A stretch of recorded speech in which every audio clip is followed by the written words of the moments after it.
Hello viewers and welcome to a bit more Ride 4, looking at a ride around Brands Hatch. So this was the first race I did on Ride 4. I just turned off the assists, jumped on a bike and went round to learn how to play the game, and I just thought I would share some of those initial thoughts with you guys as we get away from the line, and I've included the replay in the bottom corner as well. I'm going to look at all of this in a bit more detail in another video, but replays, again, impressive this time. Nice additional effects in the replays as well, depth of field, stuff like that. Bike wobbling a bit at the bottom of Paddock Hill there and up into Druids, getting the bike in nice and early. See the AI coming up to me there. The AI were much quicker through the corners than myself. I was struggling in terms of corner speed. Not entirely certain where I could find more speed, though as the race goes on I try different techniques. So just trying to assess roughly where the braking point it is, and getting the bike in early and then seeing where it goes from there, and looking at the various understeer elements that are in there as well to see how I can counter for that in terms of the point at which I hit the brakes and the point at which the bike steers in.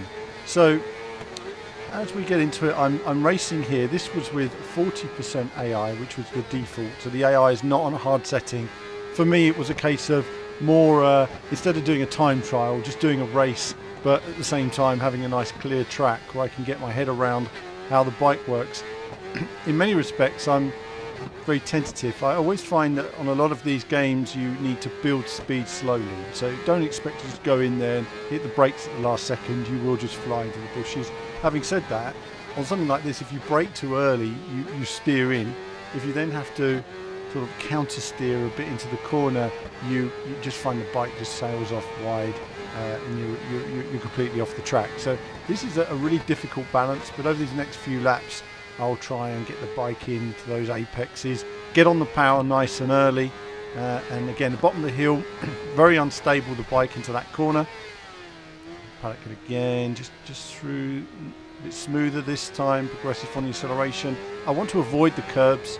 The curbs unsettle the bike and can take the rider off entirely, so where possible you want to avoid those. Those ones are quite flat there, they don't have any major issues. Other curbs like this, for example, we don't want to hit those. Generally they're a bit bumpy and again can unsettle the bike and its suspension, especially when you're accelerating. You lose a lot of front end grip as well. So gradually pulling away from the rest of the field, getting a bit more comfortable. This is a corner I'm not entirely certain on. I want to be able to pull it in, but I didn't feel I could carry enough speed on the exit. I think there what I'm finding challenging is I want to be able to turn into the corner and then control my line through the corner with my speed, if you like. So if I'm oversteering, let's put a bit more speed in to see if we can bring the understeer in to bring the bike out on the exit of the corner. It's a bit challenging trying to find the balance to do that.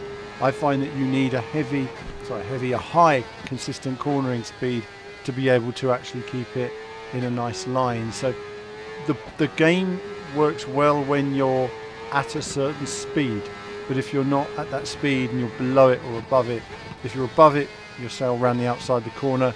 If you're below it, then you have a chance of just oversteering straight onto the grass. So again, a bit more tighter. I'm trying to put together now what we're learning in this race. Again, trying to push a bit more apex speed if I can, but there's just not much more there. Pushing all the way onto the curbs that time, getting in early, nice and tight to the inside, again on the power a bit earlier this time. And again, braking uphill, brake a little bit later, turn the bike in. Sometimes there'll be some understeer here, so we're going to counter for that and try and carry as much speed as we can through the exit, just about avoiding that curb that can destabilise the bike quite a bit. And through the gears, high speed, braking, turning in. Bike's pulling in nicely, but there was a lot more speed to find. I was getting oversteer into the corner, so not ideal. Lots of speed to find there. And again, just trying to, this is always challenging blind crest. So you need to throw the bike in and carry as much speed as you can. Better this time, but I'd say sometimes it's more luck than judgment. Again, got to get earlier into that braking zone. So I'm learning every time. I was much wider there on my first lap, and now I'm thinking these are the mental notes I'm making. Brake a bit earlier. So round the final corner, and into the next lap, and I'm thinking braking points. It's the first thing I'm thinking about, braking and getting into that apex. I'm looking into the distance of where I want to go. I'm angling the bike to that point as early as I can. Just about managed it. You see the bike was a little bit unsettled going in, but we're okay. Carried more speed than at the bottom of the hill. Braking just before the sign. Again, trying a slightly different line that's a bit tighter through the exit. Putting that together, a bit more grip on the tarmac. That's an early, but going wide. So we went wide onto the green bit just because we didn't get it into the apex that time. And why is that? Perhaps it's because we were carrying more speed. So when you find more, oh goodness, just about keeping it together. Then when you find more speed on one section, remember your braking point, because you're carrying that speed, your braking point's a bit earlier when you come to the next corner. So you've got to account for that all the time. This was a situation where I got it wrong. So you can see I got it wrong, too much speed, and the bike just sails around the outside. Really nothing you can do when that happens. Perhaps you can do a bit of touch of rear brake, but we don't like to do that. We just like to carry it through. It's just one of those things really. I think if you brake too much, you're going to scrub off a lot of speed and lose it anyway. Get a touch on the curb, destabilising the bike, but managing to get away with it. A bit tighter that time, and so making progress towards the latter part of the lap. So we're learning things and we're getting things wrong. We're braking later in some cases and perhaps too late, and just trying to figure out a line that works. So I could probably do 50-60 laps on this course to find a line that works for me. Some people are great, they can do it in 5 minutes and, you know, play what works for you. But, you know, because there's a gamer out there who can do 5 laps and he's the best in the world straight away, some people take a long time to learn to dial it in. So don't be in a rush. Enjoy the riding. That's the main thing here. You know, just enjoy the playing, enjoy being on the bike, the riding style, enjoy maximising the course. I think a lot of this comes from fluidity, throwing the bike in. Now, many of you watching will be asking lots of questions about the rest of the game. We've got a preview that's already out. We've got another preview video to come, and I'll go into a lot more of the contents on the game.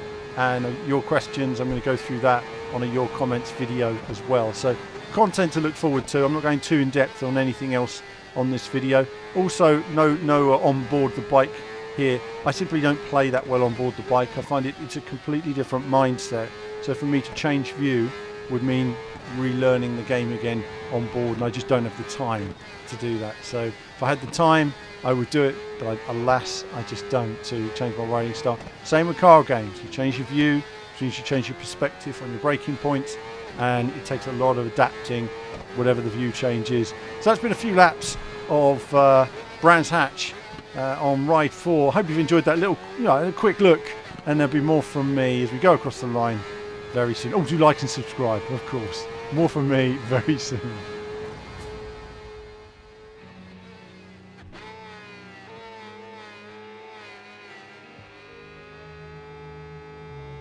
Hello viewers, well thanks for watching the video today. Do like and subscribe, it supports what we do. Do become a YouTube member. YouTube Patreon supports all of our content you see on the channel, and of course lots of gaming from retro to modern games. I love it all in terms of racing action. So click on one of the 2 videos just there to find out more.